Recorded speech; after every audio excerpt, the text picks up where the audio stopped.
కేటాయించిన స్థలము. మరి ఎల్బీ నగర్లో గడ్డెనారం ఫ్రూట్ మార్కెట్ తరలించిన కారణం మరి ప్రజా ఆరోగ్యం పరిరక్షణ అంటే ఈ 3 అంశాలు ఇందులో ఇమిడి ఉన్నాయి. కేసీఆర్ గారు చేసిన దూర ఆలోచన మరి మన హరీష్ రావు గారు కేసీఆర్ గారు కూర్చొని చేసిన దూర ఆలోచన అందరూ కూడా మీకు 2 నిమిషాల్లో వివరించి చెప్తాను. గడ్డన్నారం ఫ్రూట్ మార్కెట్ 1985లో అక్కడ ఏర్పాటు చేయడం జరిగింది. అప్పుడు అది ఊరి చివరికి ఊరి బయటకుండే, చాలా జనసంచారం చాలా పలసంగా ఉంటుండే, జనం అసలు నివాస ప్రాంతాలు లేకుండే. కాబట్టి ఫ్రూట్ మార్కెట్ అప్పుడు రాష్ట్రం వివిధ నలుమూలల నుంచి వచ్చి అక్కడ ఫ్రూట్స్ మార్కెట్లో డంప్ చేసేవాళ్ళు. రాను రాను రాను నగరం పెరిగిపోయింది, పండ్ల వాడకం పెరిగిపోయింది, చాలా రకాలుగా నగరం విస్తరించింది. అది నడిబొడ్డునైపోయింది గడ్డనారం ఫ్రూట్ మార్కెట్. రోజు మ్యాంగో సీజన్ వస్తే 650 లారీల మ్యాంగో అక్కడికి వస్తుంది. కేవలం మ్యాంగోనే 650 లారీలు వస్తుంది. ఇతర ఫ్రూట్స్ యాపిల్ కానీ గ్రేప్ కానీ లేకపోతే ఇంకా అంతా కలిపి దాదాపు 1400 లారీలు రాష్ట్రం నలుమూలల నుంచి గడ్డనారం ఫ్రూట్ మార్కెట్కి వస్తుంది. ఈ 1400 లారీల నుంచి రిటైల్ వ్యాపారం చేసేవాళ్ళు అంటే నగరం నలుమూలలో ఉన్న చిన్న చిన్న దుకాణాల వాళ్ళు చేసేవాళ్ళు. దాదాపు 3000 ఆటో ట్రాలీలు వచ్చి ఈ లారీలకి దించిన లోడ్ని వివిధ ప్రాంతాలకు తీసుకుపోతారు. అన్నీ కూడా నగరంలో ఉన్న ట్రాఫిక్ దాటుకుంటూ ఈ ఫ్రూట్ మార్కెట్కి రావాల్సింది. ఇప్పుడు బాంబేకి వెళ్ళి వచ్చి గ్రేప్ కానీ అంతా కూడా కూకట్పల్లి నుంచి మొదలు పెట్టుకుంటే బాంబేకి వెళ్ళి వచ్చేసి సిటీ మొత్తం క్రాస్ చేసుకుంటా ఫ్రూట్ మార్కెట్ రావాలి. బెంగళూరుకి వెళ్ళి వచ్చేటి వాటి అన్నీ కూడా సిటీ మొత్తం క్రాస్ చేసుకుంటా ఫ్రూట్ మార్కెట్ రావాలి. నాగ్పూర్కి వెళ్ళి వచ్చే ఆరెంజెస్ కానీ ఇవన్నీ కూడా క్రాస్ చేసుకుంటా ఫ్రూట్ మార్కెట్ రావాల్సింది. కాబట్టి ఇన్ని వేల లారీలు నగరం గుండా ప్రయాణం చేసి ఫ్రూట్ మార్కెట్కి వస్తున్నాయి. కాబట్టి నగరంలో రద్దీ పెరుగుతుంది, కాలుష్యం పెరుగుతుంది. స్పెషల్లీ ఎల్బీ నగర్లో కూడా చాలా ప్రజలకు ఇబ్బంది అయిపోతుంది. ఇవన్నీ కలిపి అని చెప్పేసి ఆలోచన చేస్తున్న తరుణంలో మన కరోనా లాంటి ఒక మహమ్మారిని ఈ రాష్ట్రం ఒక విపత్కర పరిస్థితి ఈ రాష్ట్రం ఎదుర్కొంది, దేశం ఎదుర్కొంది, ప్రపంచం కూడా ఎదుర్కొంది. కాబట్టి అటువంటి పరిస్థితుల్లో ఆరోగ్య శాఖ మంత్రి అయిన హరీష్ రావు గారు మరి కేసీఆర్ గారు కూర్చొని ఏం చేసిందంటే అప్పుడు జరిగిన అనుభవంతో అప్పుడు మనకు జరిగిన అనుభవం ఏంది, ఎన్ని హాస్పిటల్ పెట్టినా కానీ ఎన్ని ప్రభుత్వ హాస్పిటల్ ఉన్నా కానీ బెడ్లు దొరకకపోగా, ఆక్సిజన్ సిలిండర్ దొరకకపోగా చాలామంది స్ట్రెచర్స్ మీద వైద్యం చేసి చాలామంది స్ట్రెచర్ మీద చనిపోయిన సందర్భాలు అనుభవాలు మనకంతా కూడా గుర్తొస్తున్నాయి. మరి ఇటువంటి విపత్కర పరిస్థితులు ఉన్నప్పుడు మనం ఏం చేయాలంటే ఆరోగ్య పరిరక్షణ చేయాలి, హెల్త్ కేర్ని స్ట్రాంగర్ చేయాలి, ప్రతి దగ్గర హాస్పిటల్ పెట్టాలి. ఎప్పుడో మా చిన్ననాటి నిజాం కాలం నాటి అదే ఉస్మానియా హాస్పిటల్, మరి అదే గాంధీ దవాఖానా, అదే నీలోఫరు, అదే ఈఎన్టీ హాస్పిటల్. కానీ జనాభా పెరుగుతున్నాక అది 1.5 కోటి జనాభా అయినా కానీ ఎక్కడ కూడా మనకు కొత్త హాస్పిటల్ కట్టకపోవడము. కాబట్టి రాబోయే తరానికి మంచి ఆరోగ్య పరిరక్షణ ఉండాలంటే మనం కొత్త హాస్పిటల్ కట్టాల్సిన తరుణం ఏర్పడుతుందని చెప్పి ఆలోచన చేస్తున్న తరుణంలో ఈ ఫ్రూట్ మార్కెట్ షిఫ్టింగ్ ఒక విషయం ఆ చర్చలో వాళ్ళ మధ్యలో ముఖ్యమంత్రి గారు మరి హరీష్ రావు గారి మధ్యలో చర్చ జరిగింది. చర్చ జరిగినప్పుడు మరి ఫ్రూట్ మార్కెట్ షిఫ్ట్ చేసి 170 ఎకరాలను ఇక్కడ మనం శాంక్షన్ చేసినాము. ఈ శాంక్షన్ చేసినాం కాబట్టి ఇక్కడికి తరలిస్తే మరి అక్కడ హాస్పిటల్ కట్టొచ్చు, కొన్ని వేల మందికి వైద్యం చికిత్స చేయొచ్చు. ఇక్కడ నల్గొండ జిల్లాకి వెళ్ళి, అక్కడ వరంగల్కి వెళ్ళి, ఇక్కడ రంగారెడ్డి జిల్లాకి వెళ్ళి అందరూ కూడా అక్కడికి వచ్చి వైద్యం చేసుకునే అవకాశం ఉంటుంది. తద్వారా ప్రజా ఆరోగ్యం మెరుగుపడుతుందని చెప్పి ఆలోచన చేసి ఆ ఫ్రూట్ మార్కెట్ని అక్కడి నుంచి ఖాళీ చేపించి ఇక్కడ పెడదామని చెప్పేసి ఆలోచన చేయడం జరిగింది. మరి ఇక్కడ పెడదామని ఆలోచన చేసినప్పుడు అన్ని కూడా సమగ్రంగా చర్చ చేసిండ్రు.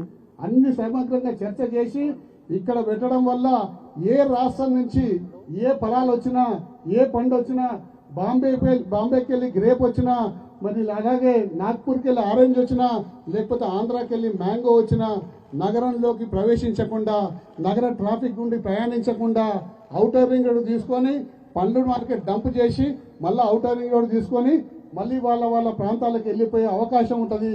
తద్వారా నగరంలో ఉన్న రోడ్ల మీద రద్దీ తక్కువవుతుంది, కాలుష్యం తక్కువవుతుంది, రైతులకు కూడా ఈజీ అవుతుంది.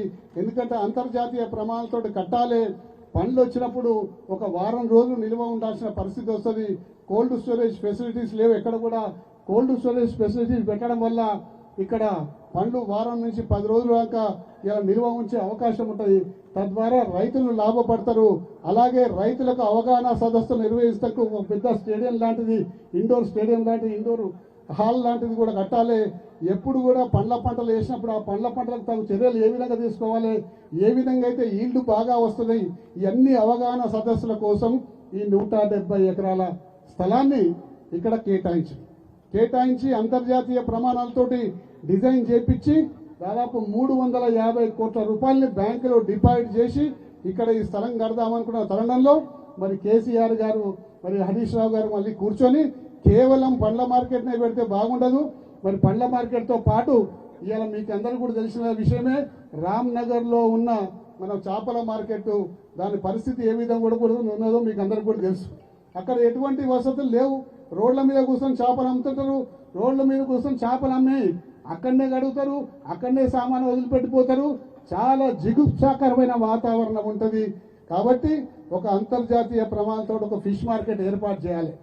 ఇవాళ మోజంజాయి మార్కెట్లో పూల మార్కెట్ ఉన్నది. పూల మార్కెట్ మనం చిన్నగా ఉన్నప్పటి నుంచి చూస్తున్నాము. ఆడికెళ్ళి గుడ్డి మల్కాపురం ఉంది, మోజంజాయి మార్కెట్లో అమ్ముతారు. అది కూడా అక్కడికి ఇక్కడ షిఫ్ట్ చేయాలి. ఆ పక్కకున్న 100 ఎకరాలు తీసుకోవాలి, అది కూడా షిఫ్ట్ చేయాలి. అలాగే మహబూబ్ మెన్షన్ గంజిలో మీకు అందరికీ తెలుసు, ఉల్లిగడ్డ, అల్లం, ఎల్లిపాయ, మిర్చీలంతా కూడా ఆడికి వస్తుంది. అక్కడ కూడా మరి వివిధ రాష్ట్రాల నుంచి లారీలు వస్తాయి, మిర్చి లారీలు, అక్కడ కూడా రద్దీ పెరుగుతుంది. దీనికి అనుసంధానంగా పక్కకు కూడా అది కూడా పెడితే ఈ ప్రాంతం అంతా కూడా చాలా అభివృద్ధి చెందుతుంది. ఈ ప్రాంతంలో 1960లో రియల్ ఎస్టేట్ వ్యాపారం మొదలైంది విజయవాడ హైవే కింద, ఇక్కడే మొదలైంది. అప్పుడు కోకాపేట లేదు, మంచినీరు లేదు, నార్సింగ్ లేదు, ఎక్కడ లేదు. ఇక్కడ బాగా వ్యాపారం, రియల్ ఎస్టేట్ వ్యాపారం జరుగుతుంది. అప్పటి నుంచి రియల్ ఎస్టేట్ వ్యాపారం జరిగింది కాబట్టి ఇక్కడ పెద్ద పెద్ద ఎకరాల పీసులు దొరికాయి. ఏం దొరికినా 5-10 ఎకరాలే దొరుకుతాయి. ఈ ప్రాంతంలో రియల్ ఎస్టేట్ వ్యాపారం అప్పుడే బాగుండే. మళ్ళా రెండో విడత 2004లో రియల్ ఎస్టేట్ వ్యాపారం పుంజుకున్నప్పుడు ఈ ప్రాంతంలో పెద్ద స్థలాలు లేకపోవడం వల్ల అది పడమరకు షిఫ్ట్ అయిపోయింది. కోకాపేటలో, మంచిరేవులలో రైతులంతా బాగుపడ్డారు, ప్లాట్లలో బాగుపడ్డారు. కొన్ని 100 కోట్ల రూపాయల ఎకరాలు పోతున్నాయి. డెవలప్మెంట్ అయింది, ఐటీ శాఖలు వచ్చినాయి, అన్ని వచ్చినాయి, ఐటీ ఆఫీసులు వచ్చినాయి. మరి ఈ ప్రాంతంలో మరి ఇటువంటి కార్యక్రమాలు చేద్దామంటే ఎక్కడ కూడా స్థలాలు లేకపోవడం వల్ల కనీసం ఈ ప్రాంతాన్ని ఈ విధంగా అభివృద్ధి చేస్తే దీని ఇంపాక్ట్ దాదాపు ఒక 25 నుంచి 30 కిలోమీటర్లు చుట్టుపక్కల అంతా కూడా పడతాయి. తద్వారా ఈ ప్రాంతాలన్నీ కూడా డెవలప్ అవుతాయని ఆలోచన చేసి ఫ్రూట్ మార్కెట్తో పాటు చేపల మార్కెట్, మరి పండ్ల మరి పూల మార్కెట్, అలాగే మహబూబ్ మెన్షన్ గంజి కూడా ఇక్కడ తీసుకొచ్చి ఒక అంతర్జాతీయ ప్రమాణాలతోటి మార్కెట్ చేయడం వల్ల ఈ ప్రాంతం బ్రహ్మాండంగా డెవలప్ అవుతుంది. తద్వారా మరి అలాగే ఇంకా బాగా అభివృద్ధి చెందుతుందని ఆలోచన చేసి మరి ఇంత స్థలంలో ఒక 10 ఎకరాల్లో మళ్ళీ ఇక్కడ కూడా ఒక 100 పడకల హాస్పిటల్ ఏర్పాటు చేద్దామని చెప్పి ఆ రోజు హరీష్ రావు గారు, కేసీఆర్ గారు నిర్ణయించుకోవడం జరిగింది. 100 పడకల హాస్పిటల్ ఇక్కడ ఏర్పాటు చేస్తే ఈ చుట్టుపక్కల ఉన్న ప్రాంతాల్లో ఈ యొక్క మార్కెట్లు ఏర్పాటు చేసిన కొన్ని వేల మంది ఇక్కడికి రాకపోకలు రైతులు సాగిస్తుంటారు. కాబట్టి ఇక్కడ నివసిస్తున్న కోయడా ప్రజలకు కానీ, పెద్దంబర్పేట ప్రజలకు కానీ, మరి చుట్టుపక్కల ఉన్న గ్రామాల ప్రజలకు కానీ, మరి ఇక్కడికి వచ్చే రైతులకు కానీ అందరు కూడా ఈ హాస్పిటల్ కూడా ఉపయోగపడుతుందని చెప్పి ఒక రాబోయే కాలానికి ఒక బ్రహ్మాండమైన ఆలోచన చేసి ఈ మార్కెట్ స్థలాన్ని ఇక్కడ ఏర్పాటు చేసింది. కానీ ఇక్కడ ఏర్పాటు చేసిన మార్కెట్ స్థలం యొక్క ఈ ల్యాండ్ మీద ఈ ప్రభుత్వానికి కన్నుబడ్డది. 20 కోట్లు, 10 కోట్ల నుంచి 20 కోట్ల రూపాయల ఇలా ఈ ఇక్కడ ధర వలుకుతుంది. కాబట్టి టీజీఐసీకి దీనికి అప్పచెప్పేసి దీన్ని 50-60 లక్షలకు ఎవరికైనా అలాట్ చేసేసి మిగతా పైసలు దండుకోవాలన్న ఒక దురాలోచనతో ఈ మార్కెట్ నుంచి ఇక్కడి నుంచి షిఫ్ట్ చేస్తున్న సంగతి మీరు గ్రహించాలని చెప్పి సందర్భంగా మనవి చేసుకుంటా ఉన్నాం. ఇంత బ్రహ్మాండమైన స్థలాన్ని వదిలిపెట్టి మళ్ళా ఎక్కడో స్థలం ఇస్తే ఇలా ఏం కావాలి రైతులు, మరి అలాగే పండ్ల మార్కెట్ వ్యాపారస్తులు ఏం కావాలి. అప్పుడు పండ్ల మార్కెట్లు ఇక్కడ పెట్టినప్పుడు టెంపరవరీ షెడ్లు వేయించినాం మనం. టెంపరవరీ షెడ్లు వేపిస్తే ఆ టెంపరవరీ షెడ్లు గాలికి కొట్టుకపోయినాయి. గాలికి కొట్టుకపోతే ఇక్కడ ఉన్న కాంగ్రెస్ నాయకులు వచ్చి దాన్ని రచ్చ చేసిన వాళ్ళు ఆ రోజు రచ్చ చేసి ఇలా అన్యాయం అయిపోయింది మా రైతులకు అని చెప్పి కన్నీరు, మొసలి కన్నీరు గార్చిన వాళ్ళు ఆ రైతులు, ఆ నాయకులు ఎక్కడ పోయిందని చెప్పి ఈ రోజు అడుగుతా ఉన్నాం. కనిపిస్తలేరు వాళ్ళు. ఎందుకంటే ఈ ప్రాంతం యొక్క ప్రజాప్రతినిధుల గురించి మీకు బాగా తెలుసు. ఎందుకంటే ఈ ప్రాంతం ప్రజాప్రతినిధి భారతదేశ వ్యాప్తంగా చాలా ఫేమస్ అయిన మనిషి. భారతదేశ వ్యాప్తంగా చాలా ఫేమస్ అయిన మనిషి. ఎక్కడ పోయినా సరే, ఏమైనా సరే, ఏదంటే ఒక ఇడ్లీ బండిని వదిలిపెట్టాడు, ఒక ఫుట్పాత్ పండ్ల మార్కెట్ని ఒక పండ్ల మీద వీధి మీద వ్యాపారం చేస్తూ ఒక అరటిపండి బండిని వదిలిపెట్టాడు. అక్కడి నుంచి మొదలు పెట్టుకుంటే వైన్ షాపులు, రిసార్ట్లు, చిల్లర కిరాణా దుకాణాలు, ఆఖరి మిర్చి బండిని కూడా వదిలిపెట్టాడు. ఇది భారతదేశ వ్యాప్తంగా పేరెందుకున్న ప్రజాప్రతినిధి. భారతదేశంలో ఎన్ని రాష్ట్రాలు ఉన్నాయో తెలియదు కానీ మొత్తం ఆయనకు, కానీ అన్ని రాష్ట్రాల్లో ఉన్న శాసనసభ్యులలో నెంబర్ 1 శాసనసభ్యుడు.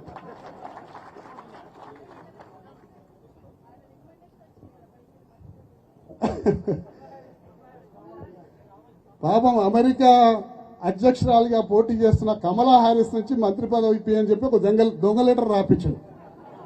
అంత పెద్ద గొప్ప గనుడు. మరి ఆయన కన్ను, ప్రభుత్వం కన్ను పడి ఈడికెళ్ళి దీన్ని షిఫ్ట్ చేసి ఇంకో దగ్గర పోతే ఇది అమ్మకదొబ్బుదామని చెప్పేసి ఒక ఆలోచన చేసిండు. కానీ ఇక్కడున్న రైతాంగం కానీ, ఇక్కడ చుట్టుపక్కల నివసిస్తున్న ప్రజలు కానీ ఊకోరు. ఎట్టి పరిస్థితుల్లో తప్పనిసరిగా బుద్ధి చెప్తారు. మరి రాబోయే కాలానికి ఇక్కడ ఒక బ్రహ్మాండమైన మార్కెట్ రావాల్సిందే అని చెప్పేసి కూడా ఈ సందర్భంగా మనం చేసుకుంటాం. మరి మంచిరెడ్డి కిషన్ రెడ్డి గారు ఆ రోజు శాసనసభ్యుడిగా ఉన్నప్పుడు వారి ఆధ్వర్యంలో, వారి చొరవతోటి నిరంజన్ రెడ్డి గారు ఆ రోజు వచ్చి 2022 ఫిబ్రవరి 22 తారీఖు నాడు మనం ఒక శిలాఫలకము అక్కడ వేయడం జరిగింది. మార్కెట్ని 350 కోట్ల రూపాయలు కేటాయించి శిలాఫలకం వేసాం. ఆ శిలాఫలకం లాగానే ఉంది. ఇప్పటి వరకు అభివృద్ధికి నోచుకోలేదు. మేం చేసిన ఆలోచన, కేసీఆర్ గారు చేసిన